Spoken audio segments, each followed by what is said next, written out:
Hello friends, good evening. एक बार फिर से आप सभी का स्वागत करती हूँ हमारे YouTube channel online career academy पर। तो जो लोग नए हैं, जिन्होंने जो पहली बार आज वीडियो देख रहे हैं और आपने अभी तक चैनल को सब्सक्राइब नहीं किया है तो जल्दी से जल्दी सब्सक्राइब कर लीजिए। प्लीज फ्रेंड्स सब्सक्राइब कर लीजिए ताकि जो है आप लोगों को हम हेल्प कर पाए।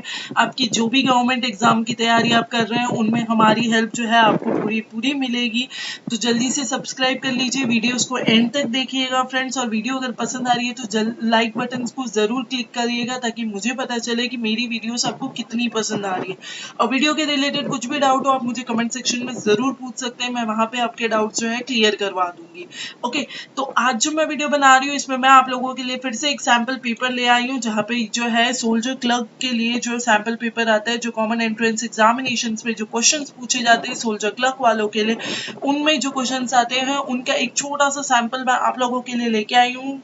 आज यहाँ पे टोटल 50 क्वेश्चंस मैं आज यहाँ पे बताने वाली हूँ आप लोगों को। इसमें मैं सारे सब्जेक्ट यानी जनरल नॉलेज हो, चाहे मैथ्स हो, चाहे इंग्लिश हो या रीजनिंग हो, सभी हम यहाँ पे आज कवर करने वाले हैं। ओके, तो देखिए शुरू करते हैं। वीडियो एंड तक देखिएगा, मैं एक बार फिर से आप लोगों को बता रही हूँ। और अगर आप लोगों को लगता है कि आपको वीडियो के कुछ क्वेश्चंस के आंसर्स आते हैं या उनके रिलेटेड और कुछ पता है आपको, तो आप मुझे वो भी कमेंट सेक्शन में जरूर बता सकते हैं। ओके, तो स्टार्ट करते हैं। देखिए आपका फर्स्ट क्वेश्चन क्या दिया गया है, the Indus valley civilization belongs to the age. अब आपको पूछा गया है कि आपका जो सिंधु घाटी सभ्यता है वो कौन से संबंध और किस काल का है। तो चार ऑप्शंस आपको दिए गए हैं, नियोथिलिक, पैलियोथिलिक, चाल्कोलिथिक या मिजोलिथिक। तो आपका करेक्ट आंसर यहाँ पे कौन सा होगा, ताम्रपाषाण काल यानी कि चाल्कोलिथिक एज। चाल्कोलिथिक एज जो है इंडस वैली सिविलाइजेशन से है। ओके, और देखिए दूसरा क्वेश्चन हमारा क्या दिया गया है। दूसरा क्वेश्चन हमारा दिया गया है, which mountain passes forms the tri junction of India. Friends, इससे पहले भी मैंने ये क्वेश्चंस आप लोगों को बताए हुए हैं, मैं फिर से रिपीट कर रही हूँ ये क्वेश्चंस ताकि आप लोग जो है एकदम आसानी से मेरे वीडियो की हेल्प से याद कर लें।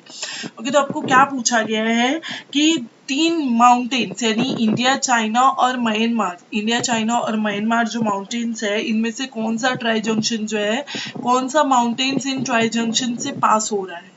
आपको माउंटेन जो है ये इंडिया, चाइना और म्यांमार, इनमें से कौन सा जंक्शन पास हो रहा है इसके बारे में आपको बताना है। तो यहाँ पे आपको चार आंसर्स दिए गए, चार ऑप्शन दिए गए हैं, नाथुला, जेलेपला, बोमडीला या दीपू पास। तो आपका करेक्ट आंसर यहाँ पे क्या है, दीपू पास। दीपू पास जो है ये माउंटेन है जो एरिया, जो ये तीन ट्राई जंक्शन है हमारे, कौन से ट्राई पॉइंट्स बॉर्डर कौन से इंडिया, चाइना और म्यांमार, इन तीनों में से जो दीपू पास है वो पास होता है ईस्टर्न अरुणाचल प्रदेश की तरफ पास होता है, ईस्टर्न अरुणाचल प्रदेश की तरफ ये तीनों में से जो है पास होता है। ओके, और देखिए तीसरा क्वेश्चन हमारा क्या दिया गया है, who was the first field marshal of Indian army. पहले फील्ड मार्शल आपको पूछे गए, भारतीय सेना का पहला फील्ड मार्शल कौन थे। तो देखिए चार ऑप्शन क्या दिए गए, जनरल पी कुमार मंगलम या SHFJ मैनेक्शॉ या KM कैरियाप्पा या जनरल KS थिमाया। तो आपका करेक्ट आंसर क्या है, आंसर है आपका ऑप्शन नंबर बी, SHFJ मैनेक्शॉ। ये फर्स्ट फील्ड मार्शल थे, ये जो है इनको 5 स्टार जनरल ऑफिसर रैंक मिला गया था और ये हाईएस्ट अटेनेबल रैंक है इंडियन आर्मी का। तो ये पहले थे जिनको कितना 5 स्टार जनरल ऑफिसर रैंक मिला गया था। तो ये फ्रेंड्स ये इंपॉर्टेंट पॉइंट है, ये भी आप याद रख सकते हैं। इनको जो है 5 स्टार जो जनरल रैंक दिया गया था, कितने star, total 5 star general rank मिले गए थे इनको, SHFJ मैनेक्शॉ। ओके, अब देखिए चौथा क्वेश्चन क्या दिया गया है, when did the constitution of India into effect. तो भारत का संविधान कब लागू हुआ गया था। तो ये फ्रेंड्स ये क्वेश्चन तो आप सभी को पता होगा कि भारत का संविधान जो है 26 जनवरी 1950 में लागू किया गया था। रिपब्लिक डे जो है हम मनाते हैं इस दिन में। ओके, ये जो है 1935 गवर्नमेंट ऑफ इंडिया एक्ट को रिप्रेजेंट करते हैं, हम लोग रिप्लेस कर लेते हैं। Okay, Constitution of India was adopted on 26 November 1949। 26 नवंबर 1949 को अडेप्ट किया था, लेकिन जो है इफेक्ट में कब आया था, 26 जनवरी 1950। तो अब आपको यहाँ पे क्वेश्चन पूछा गया है इफेक्ट में कब आया था। तो इफेक्ट में आया था आपका 26 जनवरी 1950।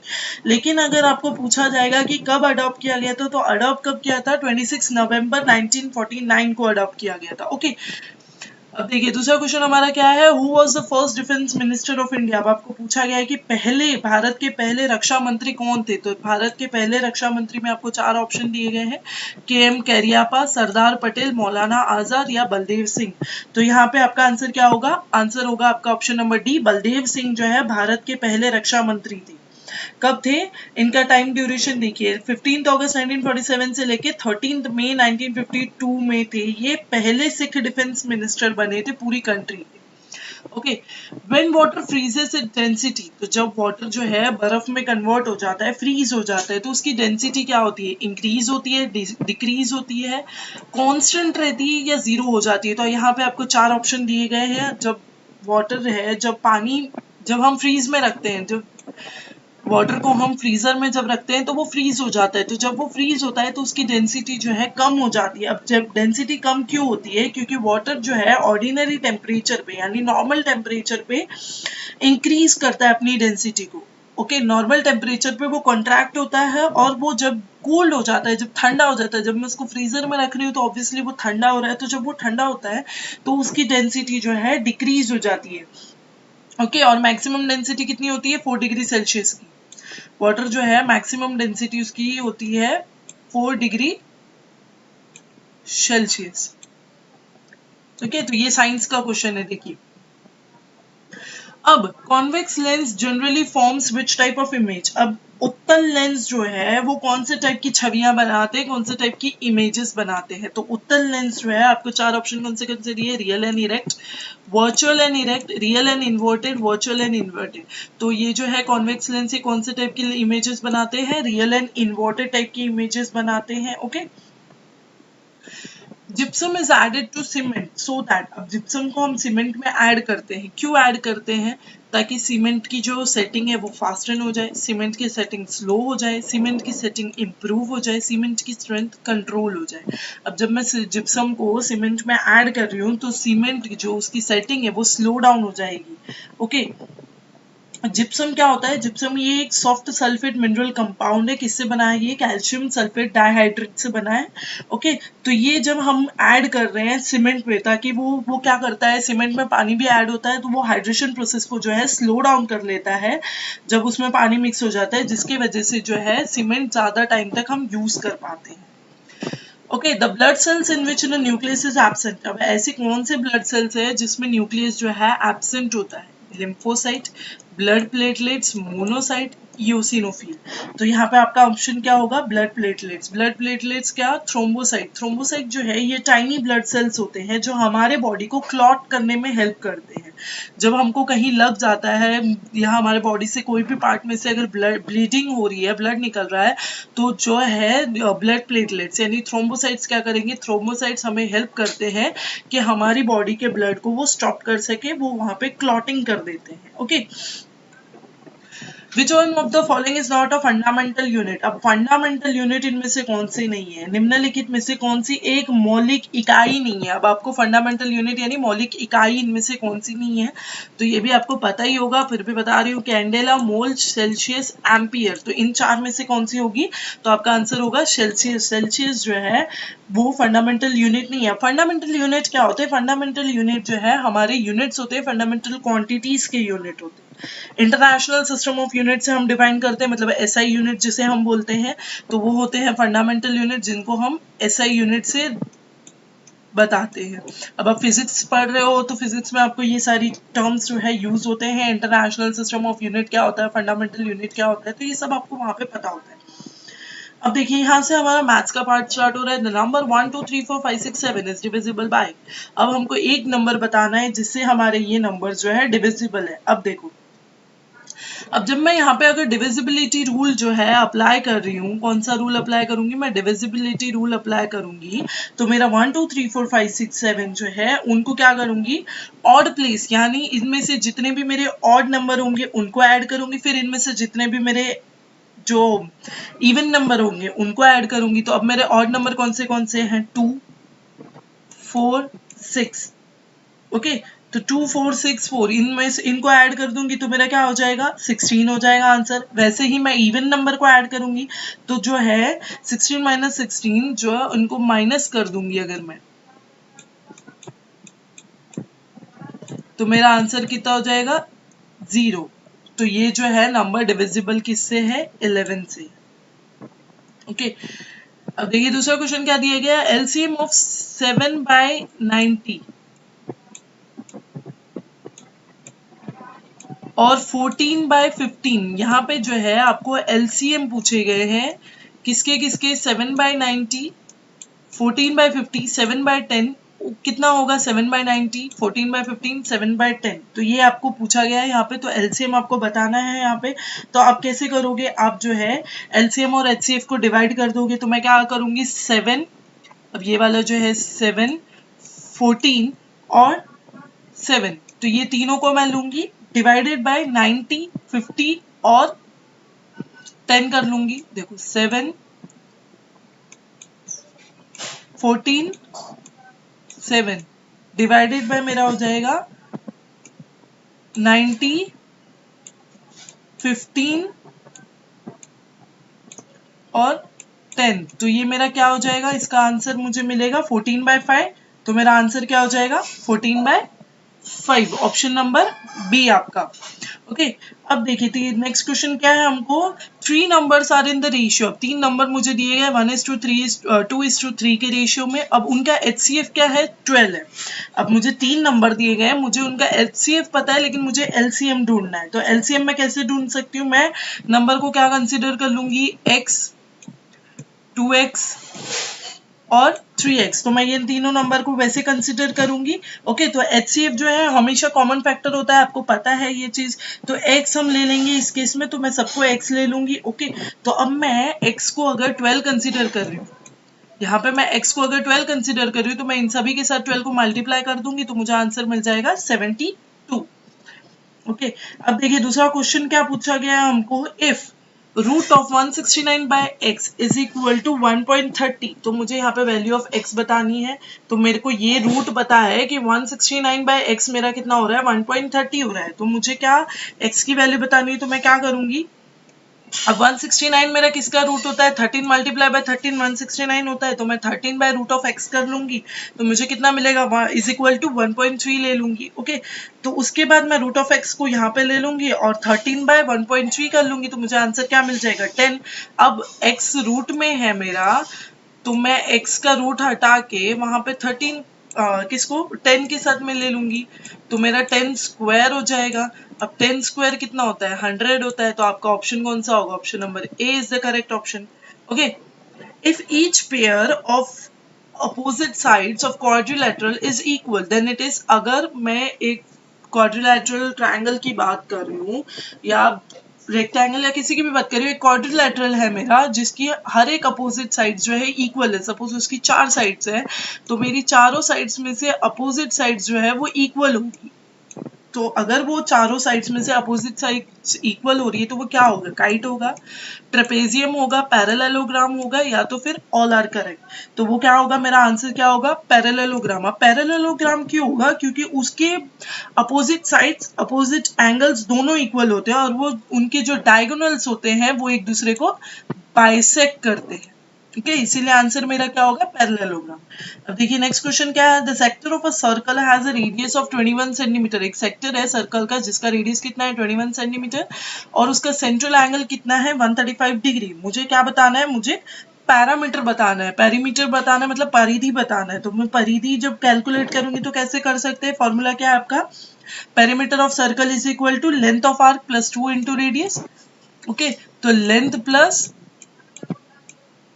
2 और ब्रैकेट में रेडियस। ओके तो उसके बाद जो है ये सब कैलकुलेट कर लूंगी मैं। लेंथ कितना है मेरा 135 डिवाइडेड बाय मैं 160 कर रही हूँ, सॉरी 360 कर रही हूँ, क्योंकि सर्कल पूरा सर्कल का सर्कल कितना होगा 360 के एंगल पे होता है।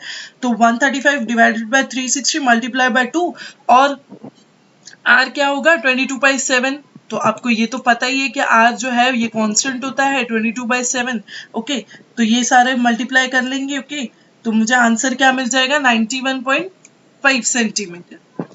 The numerical value of sine theta cosec theta tan theta cot theta by sine theta sine 2 theta plus cos 2 theta. अब मैं ये न्यूमेरिकल वैल्यू मुझे फाइंड करनी है। मुझे ये दिया गया है कि sine theta cosec theta tan theta cot theta, divide कर रही हूँ मैं इनको साइन 2 थीटा के साथ में और कॉस 2 थीटा के साथ में, तो मुझे क्या मिलना चाहिए आंसर। अब देखिए साइन थीटा और कोसेक थीटा क्या होता है, कोसेक थीटा 1/sin थीटा होता है, बरोबर।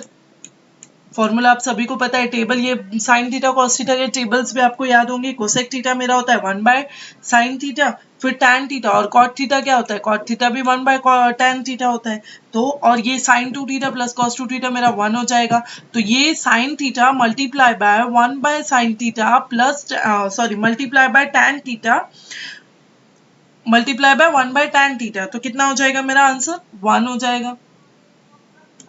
ओके, अब देखिए दूसरा क्वेश्चन क्या दिया गया है, which of the following fraction is the greatest. अब आपको फ्रैक्शन पूछा गया है, कौन फ्रैक्शन देखिए क्या क्या दिए गए आपको, 7/8, 13/6, 31/40 और 63/80।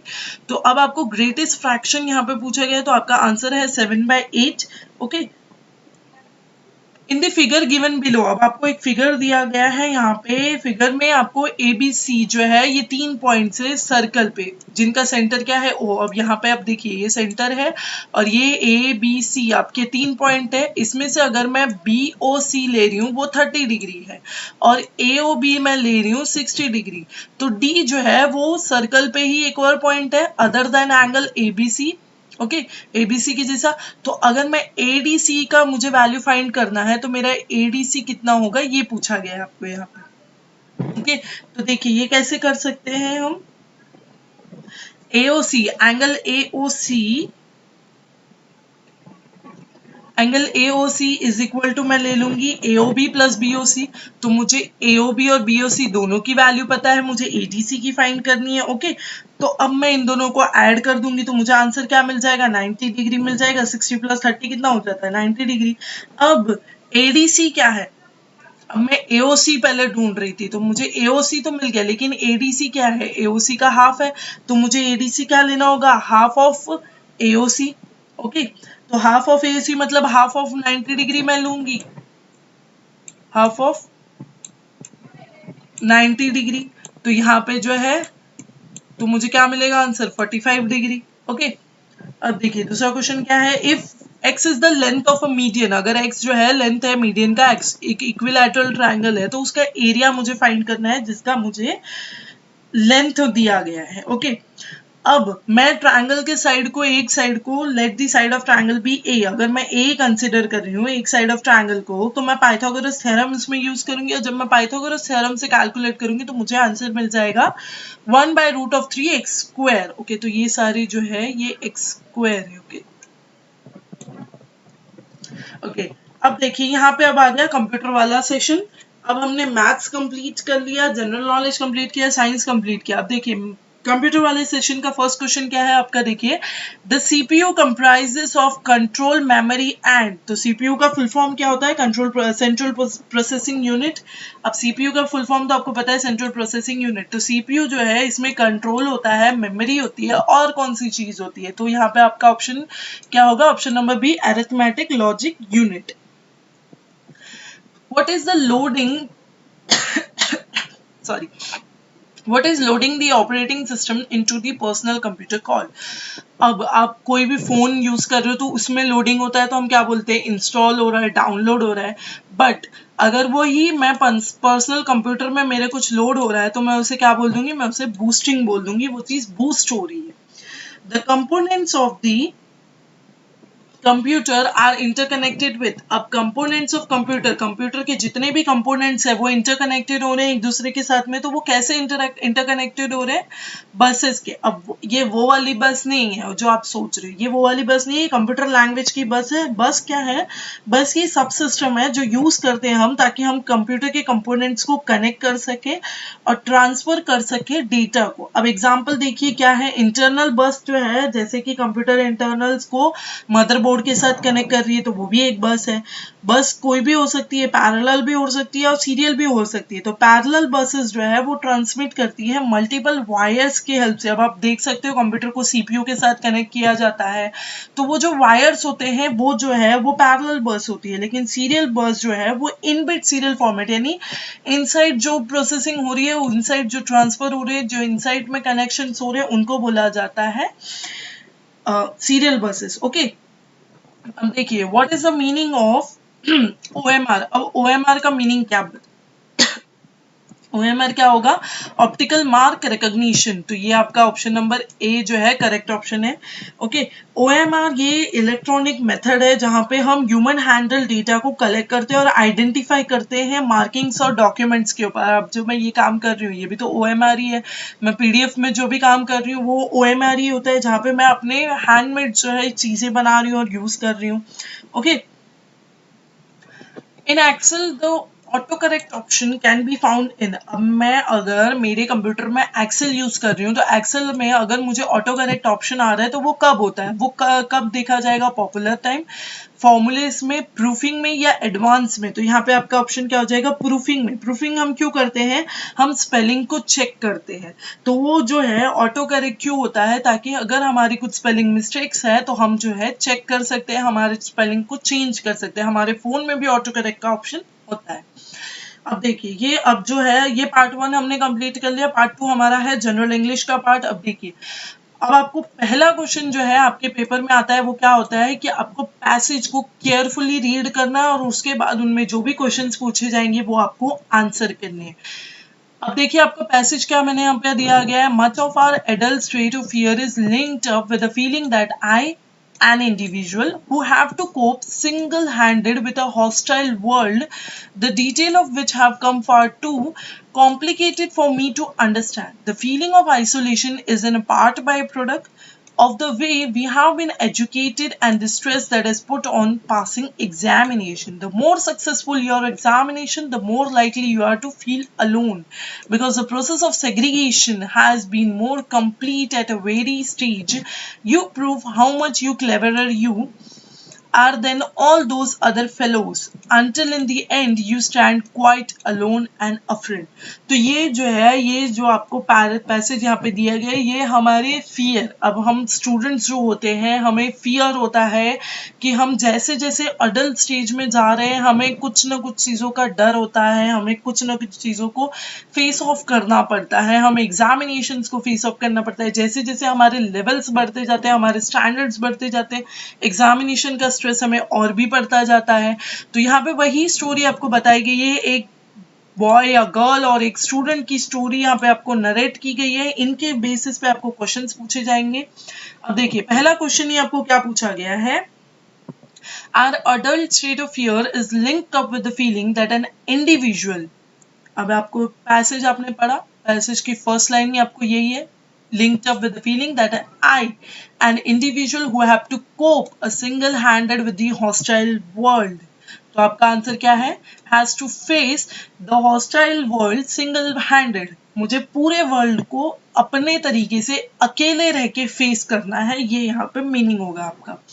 The detail of the world is, अब आपको डिटेल पूछा गया है कि detail of the world is, ये भी आपके पैसेज में दिया गया है कि detail of the world is very complicated to understand, बहुत कॉम्प्लिकेटेड है समझने के लिए। The feeling of isolation is caused by, अब आइसोलेशन की फीलिंग क्यों हो रही है, यहाँ पे आपको पैसेज के रिलेटेड क्वेश्चन है तो पैसेज में ही आपको आंसर बताना है कि आइसोलेशन की फीलिंग क्यों हो रही है। Is a part of by product by of the way we have been educated. Okay, तो फीलिंग ऑफ आइसोलेशन हमें क्यों हो रही है, हमारे एजुकेशन सिस्टम की वजह से एंड एग्जामिनेशन के स्ट्रेस के वजह से। A man feel alone when, a man कब feel alone हो रहा है, his education is more successful than that of other।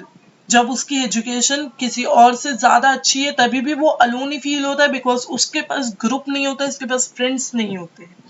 Okay, segregation means, अब आपका ये क्वेश्चन बताइए सेग्रीगेशन का मतलब क्या होता है। सेग्रीगेशन का मतलब होता है आइसोलेशन, मतलब एकदम अलोन फील करना, हमारे पास कोई और है ही नहीं जिससे हम कुछ चीजें शेयर कर सके। ओके, तो सेग्रीगेशन मतलब क्या होता है, आइसोलेशन। अब देखिए, अब ये जो है यहाँ पे आपको प्रीपोजिशंस को यूज करना है। अब आपको ब्लैंक्स को फिल करना है और आपको ब्लैंक्स को preposition grammar point of view से फिल करना है।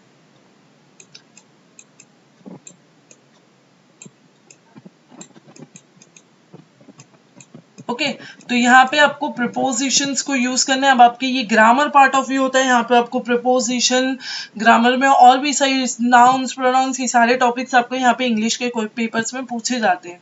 अब देखिए, the movie will be finished dash 9 PM। अब आपको प्रपोजिशन यूज करना है। तो यहाँ पे क्या होगा, जब मैं सेंटेंस में वर्ड्स पुट कर रही हूँ, अब देखिए जब मैं बोल रही हूँ the movie will be finished in 9 PM, सुन के कैसा लगा? नहीं, क्योंकि ये मेरा गलत वर्ड है। Movie will be finished on 9 PM, no. Movie will be finished at 9 PM, no. The movie will be finished by 9 PM, movie जो है 9 बजे तक खत्म हो जाएगी। He displayed cruelty dash his dog. He displayed cruelty. अब आपको cruelty जो है वो उसने डिस्प्ले की है अपने डॉग की तरफ। कैसे की उसने? ओके यहाँ पे ये आंसर सॉरी गलत है। He displayed cruelty towards his dog. आपका ऑप्शन क्या होगा? Towards. He displayed cruelty towards his dog. I have liked that song dash 1999। मुझे 1999 ईयर से वो सॉन्ग पसंद है। तो यहाँ पे क्या मैं प्रपोजिशन यूज कर सकती हूँ? सिंस। मुझे 1999 से वो सॉन्ग पसंद है, सिंस 1999 से मुझे वो सॉन्ग पसंद है।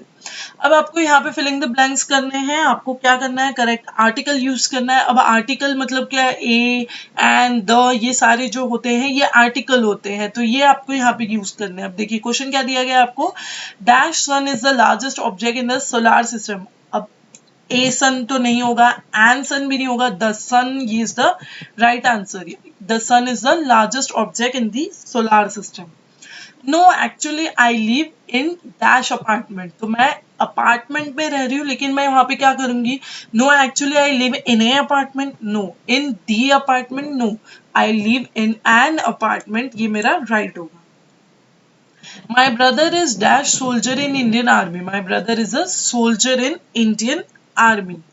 Even today in many countries. अब आपको यहाँ पे जो है ये छोटे छोटे टुकड़े टुकड़े में सेंटेंसेस दिए गए, अब आपको एक कंप्लीट वर्ड बनाना है। ओके तो even today in many countries neglected and there are far women continue to be who have had the benefit of fewer women than men, educational and vocational training, the proper sequence। अब आपको यहाँ पे proper sequence बताना है। अब देखिए proper sequence कैसे बता सकते हैं? अब अगर मैं बोल रही हूँ even today in many countries, मुझे स्टार्टिंग वर्ड पता है, मुझे स्टार्टिंग का सेंटेंस पता है, तो मुझे इसके आगे कंटिन्यूएशन करना है। तो मैं क्या कैसे कर सकती हूँ? अगर मैं QPSR यूज कर रही हूँ, अब मैं देखिए even today in many countries women contribute to be neglected and there are far fewer women than men, fewer women than men। और फिर उसके बाद मैं कौन सा यूज कर सकती हूँ? who have the benefit of educational and vocational training। तो अब आपको फर्स्ट वाला दिया है, सिक्स वाला दिया है, बीच के सेंटेंस आपको यूज करने हैं, ऐड करने हैं। तो जैसे अभी मैंने बताया आपको पहले क्या करना है, even today in many countries, पहला मेरा होगा क्यू वाला line.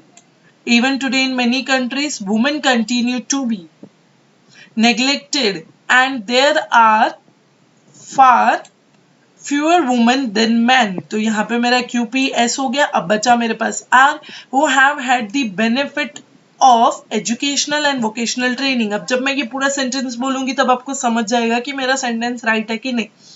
Even today in many countries, women continue to be neglected and there are far fewer women than men who have had the benefit of educational and vocational training। Okay, तो ये मेरा answer right हो गया QPSR। A nation। अब आपको a nation of the people start word और and word पता है, स्टार्टिंग का फ्रेज और एंडिंग का फ्रेज आपको पता है, बीच में आपको ऐड करना है। तो अब आप ऐड कैसे करोगे? A nation is not made by the material asset it possesses, but by the will and the collective determination of the people। तो a nation is not made by the material asset as it possesses and the collective determination, but they will. Okay तो ये मेरा यहाँ पे sequence क्या हो जाएगा, QPSR पहले मैं लूंगी Q, फिर सेकंड मेरा आ जाएगा P, और थर्ड मेरा सेंटेंस ऐड हो जाएगा S, और यहाँ पे हो जाएगा R। तो देखिए, a nation is not made by the material asset it possesses but by the will and the collective determination of the people। Okay तो ये भी मेरा राइट हो गया। अब देखिए, actually for him the freeing of India, अब starting ये है, एंडिंग ये है, फिर से मुझे बीच में ऐड करना है।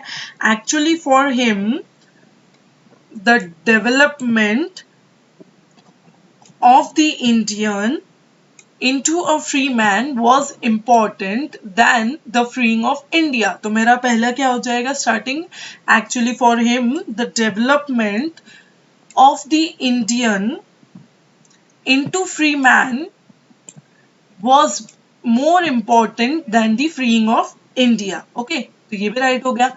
ओके नाउ नेक्स्ट क्वेश्चन क्या है आपका, the building is made up of BRICS and stones. तो बिल्डिंग जो है ब्रिक और स्टोन से बनी है। मेरा पार्ट ए क्या है, the building is made up of BRICS and stone, ये मेरा हो जाएगा ए, ये हो जाएगा बी, और ये हो जाएगा सी। तो building is made up of brick and stone, तो मुझे यहाँ पे क्या करना है, मुझे यहाँ पे पंचुएशन और कुछ एरर्स होंगे इसमें, तो मुझे यहाँ पे एरर बतानी है मेरी सेंटेंस में। ओके तो यहाँ पे मुझे जो है सी वाले में एरर है, आंसर क्या हो जाएगा मेरा option C, bricks and stone में। अब देखिए ब्रिक्स जो है और स्टोन ये दोनों प्लूरल फॉर्म में है, लेकिन मेरा करेक्ट आंसर क्या हो जाएगा, the building is made up of brick and stone. यहाँ पे मुझे जो है एस यूज नहीं करना होगा, तो वो मेरा करेक्ट सेंटेंस बनेगा। ओके अब देखिए नेक्स्ट क्या पूछा गया है, इधर राज और राहुल आर एब्सेंट टुडे। तो अब आपको इधर राज आपका ए पार्ट हो जाएगा और राहुल आपका बी पार्ट हो जाएगा। यहाँ पे आर एब्सेंट है। ओके तो ये आर एब्सेंट टुडे आपका सी पार्ट हो जाएगा। तो ये तीन पार्ट में से मुझे जो है कौन सा इनकरेक्ट लग रहा है, आर जो है ये प्लूरल है, तो करेक्शन मेरा क्या होना चाहिए, इज आना चाहिए। क्यों, क्योंकि मुझे यहाँ पे और का वर्ड यूज करना है, तो मुझे यहाँ पे सिंगुलर टेंस यूज करना होगा। तो मैं कैसे बोल सकती हूँ, ईदर राज और राहुल इज एब्सेंट टुडे। तो ईदर बोल रही हूँ मतलब इनमें से कोई एक एब्सेंट है। अगर मुझे दोनों बोलना होता तो मैं राज और राहुल आर एब्सेंट टुडे मैं ऐसे बोल सकती थी, तो मुझे ईदर यूज नहीं करना था। बट अगर मैं ईदर यूज कर रही हूँ तो यहाँ पे मुझे आर नहीं, मुझे ईज का यूज करना होगा। ओके तो यहाँ पे मेरा एरर होगा सी वाले में। देखिए नेक्स्ट क्वेश्चन क्या है, ही यू एंड आई ये आपका ए पार्ट है, शैल मैनेज आपका बी पार्ट हो जाएगा, दिस प्रॉब्लम टुगेदर आपका सी पार्ट हो जाएगा। तो इनमें से आपको फिर से वही एरर बताना है। तो आपका एरर कहाँ पे होगा, ऑप्शन नंबर बी में होगा, शाल मैनेज। तो you he and I shall manage the problem together. अगर मैं ये वर्ड यूज कर रही हूँ यू ही एंड आई, तो मैं अगर यहाँ पे चेंज करूंगी तो मैं बोल सकती हूँ कि shall manage together this problem together. लेकिन मैं ही यू एंड आई यूज कर रही हूँ, तो वहां पे जो है मैं शाल मैनेज यूज नहीं कर सकती हूँ, तो मेरा वहां पे होगा। ओके अब देखिए नेक्स्ट क्वेश्चन क्या है, I know him, I know him. तो यहाँ पे मुझे जो है आपको पैसिव वॉइस बताना है। अब ये जो है ये एक्टिव वॉइस हो गया, आई नो हिम मैं उसे पहचानती हूँ, ये मेरा एक्टिव सेंटेंस हो गया, लेकिन मुझे पैसिव बताना है। तो पैसिव में अगर मैं बोल रही हूँ तो कैसे बोलूंगी, he is known by me, he was known to me, he has been known to me, known by me, और he is known to me. तो मुझे अगर पैसिव और एक्टिव, आप सबको पता है एक्टिव और पैसिव में क्या होता है, एक्टिव मतलब क्या, मैं डायरेक्टली आपसे बात कर रही हूँ तो वो हो जाएगा मेरा एक्टिव सेंटेंस। लेकिन पैसिव क्या होगा, मेरे अलावा, मतलब मैं सेकंड पर्सन को बोल रही हूँ, सेकंड पर्सन आपको आके बता रहे हैं, तो बात मुझे पहुंचानी है थर्ड पर्सन तक, बट मेरे पास बीच में अभी आ जाएगा सेकंड पर्सन, तब मैं यूज करूंगी पैसिव सेंटेंसेस। ओके तो यहाँ पे आपका आंसर क्या हो जाएगा, he is known to me, option number D. It is time to do this work. Okay तो अभी फिर से आपको पैसिव में यूज करना है, it is time to do this work, it is time for this work to be done. यहाँ पे आपका क्या हो जाएगा, option number C. Okay, choose the correct indirect form of the statement. अब आपको स्टेटमेंट दिया गया है, लेकिन आपको यहाँ पे स्टेटमेंट दिए गए हैं डायरेक्ट फॉर्म में, यू आर माई फ्रेंड, यह है डायरेक्ट फॉर्म में, लेकिन मुझे यहाँ पे इनडायरेक्ट फॉर्म में यूज करना है।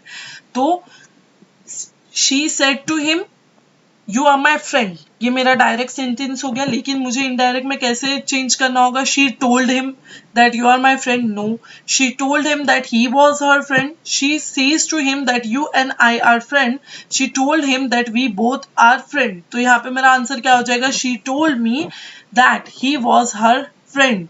इनडायरेक्ट बोल रही हूँ तो मैं कैसे सेकंड पर्सन को बता रही हूँ, थर्ड पर्सन के बारे में सेकंड पर्सन से बात कर रही हूँ, तो वहां पे हो जाएगा he was her friend. Okay, synonyms of walk. अब वॉक का सिनोनिम आपको पूछा गया है, पॉपुलर, अनफैशनेबल, एब्सेंट या आउट। तो सिनोनिम ऑफ वॉक का क्या होगा? Explanation, the state of being popular और fashionable for a period of a time. एक पीरियड ऑफ टाइम के लिए फैशनेबल और पॉपुलर होना, इसे बोला जाता है सिनोनिम ऑफ वॉक। वॉक मतलब क्या? कुछ एक सर्टेन पीरियड ऑफ टाइम के लिए मैं बहुत पॉपुलर हूँ या मैं बहुत फैशनेबल हूँ, तब मैं यूज कर सकती हूँ वॉक टर्म को। Okay, synonym of Acme. अब एक्मे का सिनोनिम कैसे यूज करूंगी मैं? आंसर होगा मेरा एपेक्स। अब एक्मे क्या होता है? Highest point of achievement. एक ऐसा पॉइंट आएगा, एक हाईएस्ट पॉइंट होगा अचीवमेंट का मेरा, जहां पे मैंने सबसे ज्यादा अचीवमेंट जो है वो क्रैक की है, तो वो हो जाएगा एक्मे। लेकिन एपेक्स क्या हो जाएगा? हाईएस्ट पॉइंट और most successful part of something. कोई चीज का एक मोस्ट सक्सेसफुल पार्ट जब मैं बोल रही हूँ, तो वहां पे मैं एपेक्स वर्ड यूज कर सकती हूँ। अब मुझे पूछा गया है antonym of Nadir. Antonym of Nadir में मैं क्या? मॉडर्निटी, जेनिथ, एवरेज या प्रोग्रेस। अब नादिर क्या होता है? द लोएस्ट और deepest point. Meaning of Nadir क्या होगा? द लोएस्ट और डीपेस्ट पॉइंट। अब मुझे इसका एंटोनिम यूज करना है, मुझे मतलब उसका अपोजिट टर्म बताना है, तो बेस्ट, हाईएस्ट और most successful point of time मेरा हो जाएगा जेनिथ। तो मेरा आंसर क्या होगा? Option number B, zenith. Give one word for the following. अब मैं एक कुछ फॉर एग्जाम्पल कोई भी क्वेश्चन आपको पूछ रही हूँ, तो मुझे वहां पे पूछना है आपको कि मैं अगर एक सेंटेंस बोल रही हूँ, मुझे उसमें उसका वन वर्ड में बताइए। तो one who does not believe in God. अब मुझे इसका वन वर्ड कैसे बताना होगा? तो एथिस्ट, इसका आंसर क्या हो जाएगा? Atheist. One who does not believe in word. Atheist मतलब क्या? एक वो पर्सन जिसे हम बोल सकते हैं कि वो भगवान में बिल्कुल बिलीव नहीं कर रहा है, तो वो हो जाते हैं एथिस्ट पर्सन, जो बिल्कुल भी गॉड में बिलीव नहीं करते हैं। Bye hook or by crook means, अब आपको ये इडियम दिया गया है, आपको यहाँ पे इसका करेक्ट मीनिंग बताना है। By hook or by crook, तो इसका आंसर क्या होगा? By any method possible. Bye hook और क्रुक का मतलब क्या होता है कि किसी भी तरीके से, कोई भी हद तक जाके भी मुझे वो काम करना है, that is called as a by hook or by crook. अगर आप सोच रहे हैं, आप कोई एग्जाम को क्रैक करना चाहते हैं, तो आप क्या सोचते हो? Bye hook or by crook, मतलब मुझे कैसे भी करके, कितनी भी मेहनत करके मुझे ये एग्जाम को क्रैक करना ही है, तो उसे बोला जाता है by hook or by crook. Okay, example आपको दिया गया, we will arrive at your birthday party by hook or by crook. Okay, तो आज का सेशन यहीं पे खत्म कर रही हूँ, और अगर आपको कुछ भी डाउट हो आप मुझे कमेंट सेक्शन में जरूर पूछ सकते हैं। वीडियो अगर पसंद आ रही है तो वीडियो को लाइक जरूर करिएगा, वीडियो को फ्रेंड्स के साथ में शेयर करिएगा। चैनल को सब्सक्राइब नहीं किया है तो जल्दी से सब्सक्राइब कर लीजिए, ताकि जो है और भी रिलेटेड वीडियोस और भी क्वेश्चन पेपर्स जो मैं बनाती रहती हूँ वो आप लोगों के साथ में शेयर कर सकूँ। और वीडियो के रिलेटेड आपको डाउट हो तो आप मुझे कमेंट सेक्शन में जरूर पूछ सकते हैं, मैं वहां पे आपके डाउट्स जो है सॉल्व करवा दूंगी। Okay, till then, thank you.